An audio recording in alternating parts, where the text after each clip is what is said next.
After al-Qaeda attacked our nation on 9/11, the United States went to war in Afghanistan against these terrorists and the Taliban that harbored them. Over the years, and thanks to heroic efforts by our military, our intelligence community, our diplomats, and our development professionals, we pushed al-Qaeda out of its camps, helped the Afghan people topple the Taliban, and helped them establish a democratic government. We dealt crippling blows to the al-Qaeda leadership. We delivered justice to Osama bin Laden. And we trained Afghan forces to take responsibility for their own security. And given that progress, a year and a half ago, in December 2014, America's combat mission in Afghanistan came to a responsible end. Compared to the 100,000 troops we once had there, today fewer than 10,000 remain. And compared to their previous mission, helping to lead the fight, our forces are now focused on two narrow missions: training and advising Afghan forces and supporting counter-terrorist operations against the remnants of al-Qaeda as well as other terrorist groups, including ISIL. In short, even as we've maintained a relentless case against those who are threatening us, we are no longer engaged in a major ground war in Afghanistan. But even these narrow missions continue to be dangerous.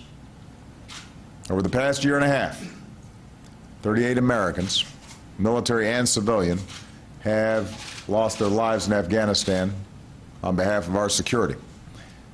And we honor their sacrifice. We stand with their families in their grief and in their pride. And we resolve to carry on the mission for which they gave their last full measure of devotion. This is also not America's mission alone. In Afghanistan, we're joined by 41 allies and partners, a coalition that contributes more than 6,000 troops of their own. We have a partner in the Afghan government and the Afghan people who support a long-term strategic partnership with the United States. And in fact, Afghans continue to step up. For the second year now, Afghan forces are fully responsible for their own security. Every day, nearly 320,000 Afghan soldiers and police are serving and fighting, and many are giving their lives to defend their country. To their credit, and in the face of a continued Taliban insurgency and terrorist networks, Afghan forces remain in control of all the major population centers, provincial capitals, major transit routes, and most district centers. Afghan forces have beaten back attacks, and they've pushed the Taliban out of some areas. And meanwhile, in another milestone, we recently removed the leader of the Taliban, Akhtar Mohammad Mansour. Nevertheless, the security situation in Afghanistan remains precarious. Even as they improve, Afghan security forces are still not as strong as they need to be. With our help, they're still working to improve critical capabilities such as intelligence, logistics, aviation, and command and control. At the same time, the Taliban remains a threat. They've gained ground in some cases. They've continued attacks and suicide bombings, including in Kabul. Because the Taliban deliberately target innocent civilians, more Afghan men, women, and children are dying. And often overlooked in the global refugee crisis, millions of Afghans have fled their homes, and many have been fleeing their country.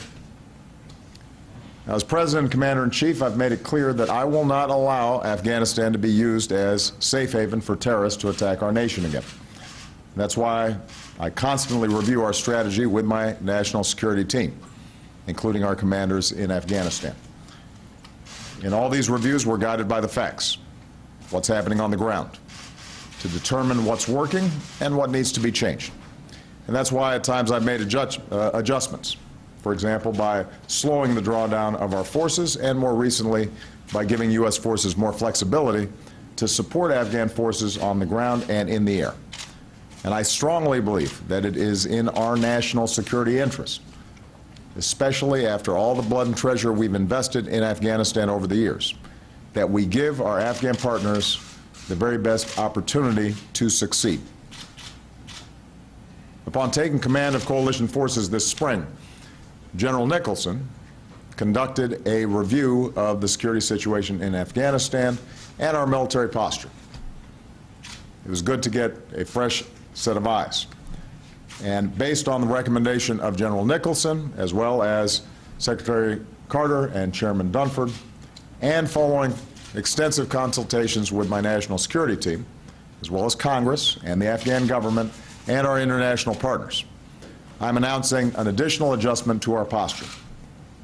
Instead of going down to 5,500 troops by the end of this year, the United States will maintain approximately 8,400 troops in Afghanistan into next year through the end of my administration. The narrow missions assigned to our forces will not change. They remain focused on supporting Afghan forces and going after terrorists.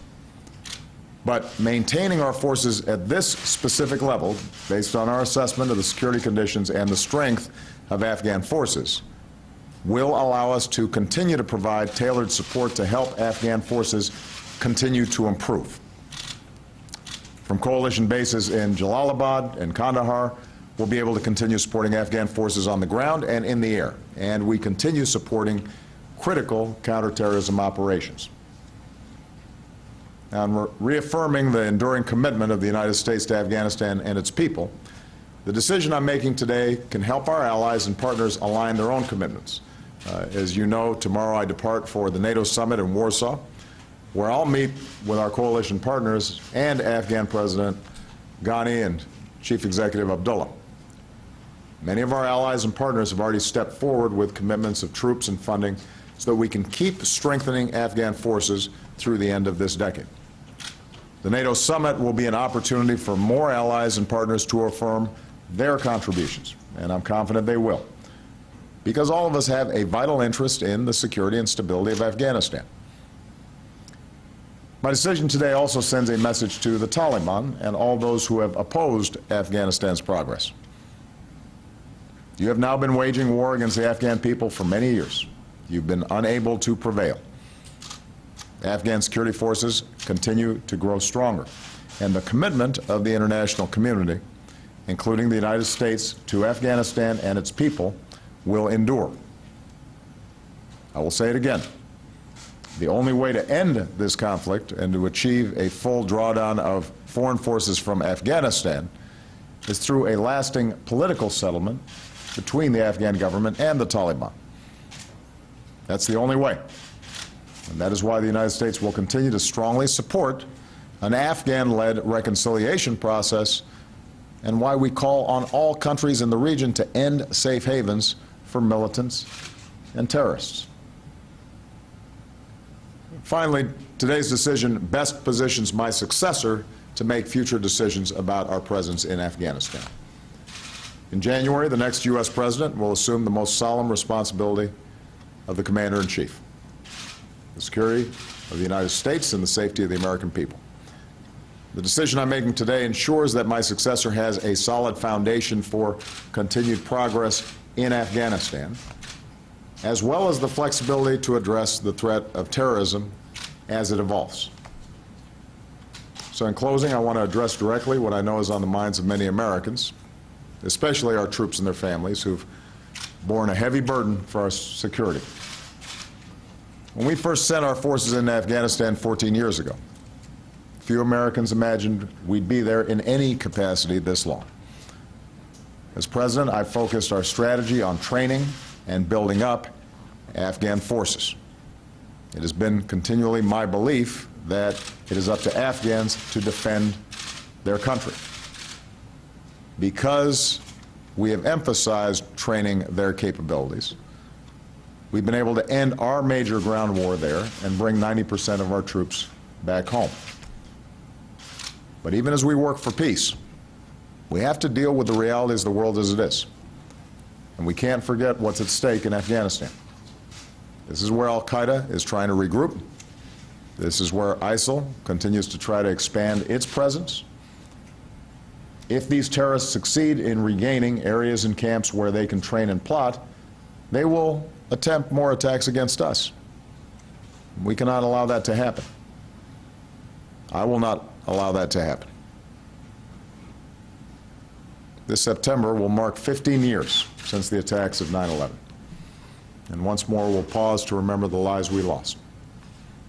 Americans and peoples from around the world. We'll stand with their families who still grieve. We'll stand with survivors who still bear the scars of that day. We'll thank the first responders who rushed to save others.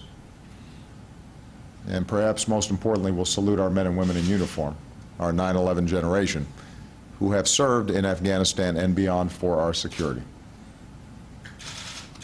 We'll honor the memory of all those who've made the ultimate sacrifice, including more than 2,200 American patriots who have given their lives in Afghanistan.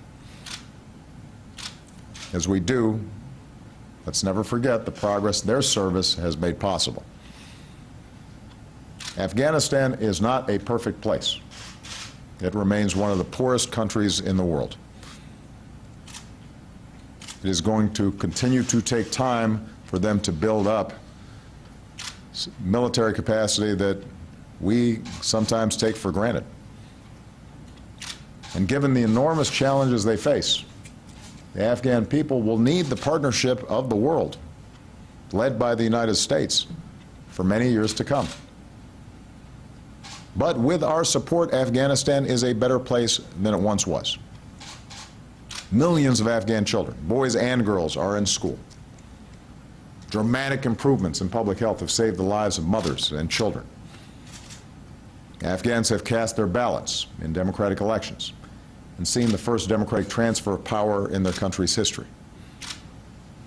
The current national unity government continues to pursue reforms, including record revenues last year, to strengthen their country and over time help decrease the need for international support. That government is a strong partner with us in combating terrorism. That's the progress we've helped make possible. That's the progress that our troops have helped make possible, and our diplomats and our development personnel. That's the progress we can help sustain in partnership with the Afghan people and our coalition partners. And so I firmly believe that the decision I'm announcing today is the right thing to do for Afghanistan, for the United States, and for the world. May God bless our troops and all who serve to protect us. May God bless the United States of America.